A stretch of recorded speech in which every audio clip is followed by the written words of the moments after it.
Masterpeace Solutions is an extreme engineering company.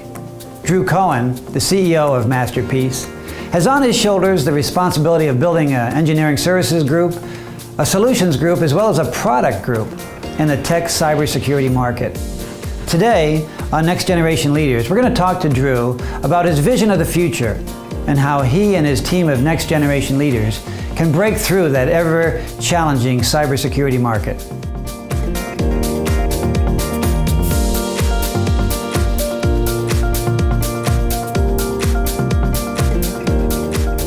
Drew, welcome.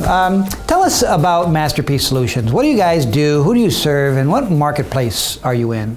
Marty, thanks for having me. The focus of Masterpeace is to first attract the best and brightest. We're looking for what we call smart creatives, individuals with technology skills and innovation and a level of business acumen.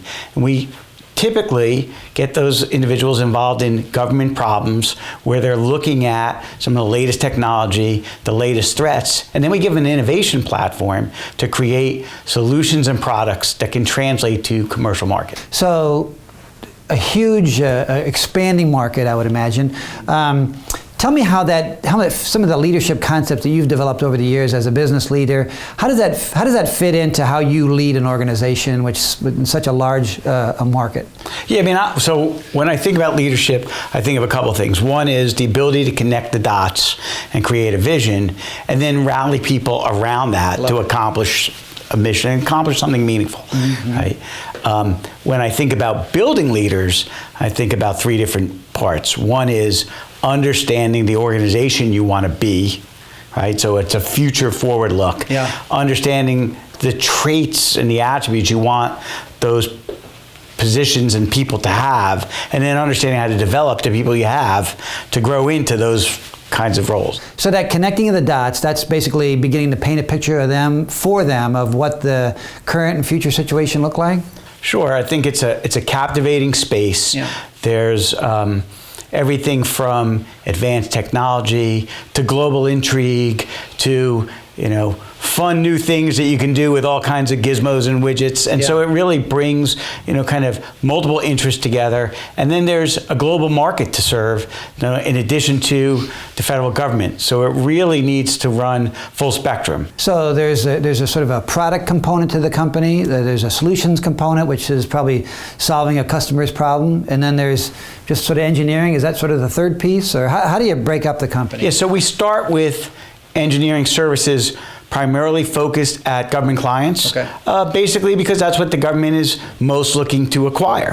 And then we take that engineering services and we repurpose the ideas and concepts that folks have come up with and leverage their technology experience to create innovative solutions and products that can basically provide a technology transfer capability for the government to get some of its thinking to the public in ways to help secure the country. So these smart creatives, they have to, what is a normal profile of a smart creative? What's going to make them really successful inside a company like Masterpeace? Is it just okay to be smart, or do I have to be innovative and creative as well? But sort of those two words together is intriguing to me. What's going to make that person, and what do they look like when to be successful at Masterpeace? Well, the first thing is they come in all sizes and shapes. All shapes and sizes, all right. But there's a couple of things they have in common.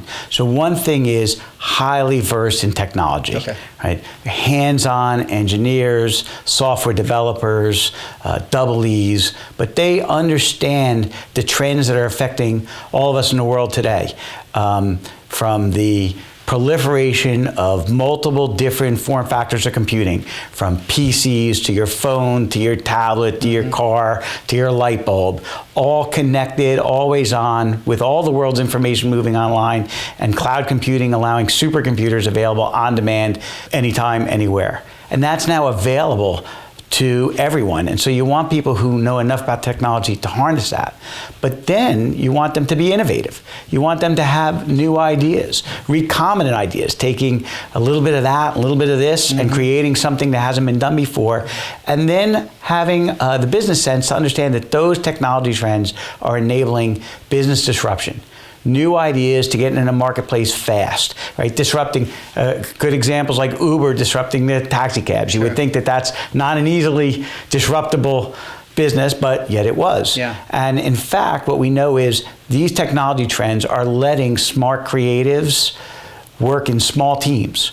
One person, 3 people, to create something fundamentally new. And that's shifting power. So the ability for small people to work together collaboratively, to understand the technology and disrupt the incumbent business base is a huge factor. It's a big reason for our existence. And that's a pretty exciting space to be in. So it's that kind of a company that can innovate and can attract people that want to innovate. So tell me a little bit about once they're in the environment. What's the special sauce about an environment like that that's going to get people to want to continue to innovate? That you don't sort of hamper them down or damp them down because of bureaucracy. Or what makes a culture special and innovation to flourish in a place like yours? So a couple of things. One is we want people to understand they have a clean canvas. Okay. Right? They are truly enabled to come up with their own ideas. So it's much more about what can you do, what do you want to do, and much less about getting permission to do anything. Second, it's about collaboration. These ideas come together in groups, right. Small groups. So we focus on small, crowded groups where we try to get serendipitous creativity. And then the last thing we want to do is give them a platform to make their ideas real. Mm-hmm, mm-hmm. So it has to have a sort of an openness to it, but there also has to be something tangible that you come out the back end, like, oh, this is going to be a product or something we can actually take to market. So it just doesn't float around in ether for long periods of time. You've got to be tangible eventually. Yeah, so we try to move rapidly to prototypes and demonstrations, right? So our goal is give it to the engineers, listen to the lab coats, and get it built and get it in the user's hands as quickly as possible. Fail fast, if nothing else, right? Get it out there. Got it. So the long-term path for a company like yours, Drew, is where does it go? And how do you capitalize on the smart creatives that you bring in, these young leaders that you bring in? How do you capitalize on all that? And where is this cyber sort of market going with these smart creatives inside a company like Masterpeace? First and foremost, bring people with interesting ideas together and create something. Second, get that in the hands of clients, right?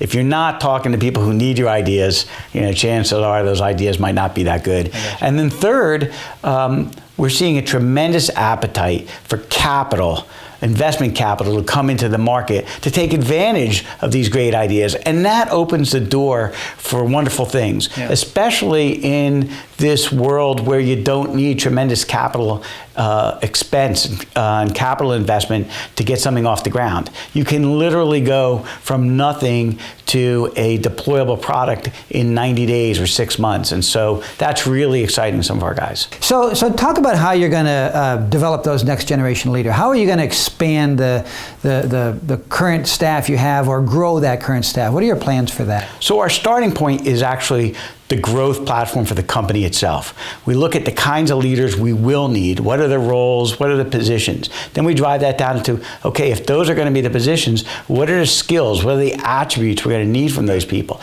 Then we can take very specific action from the people we have and build individual development plans to help them get there. And that really creates a win-win, because it means the company's going to have the kinds of leaders it needs, and it means the people that are there have a path to achieve their own aspirations. Well, it sounds like your work's cut out for you. You're in a very exciting space, the cyberspace.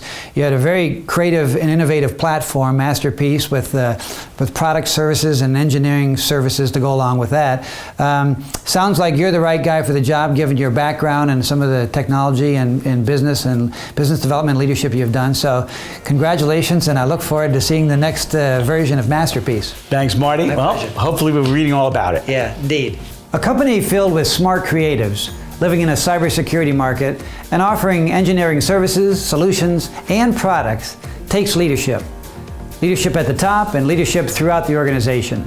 Today, you heard Drew Cohen, CEO of Masterpeace Solutions, talk about his vision of the future and how Masterpeace is going to use those smart creatives to break through that ever-crowded cybersecurity market.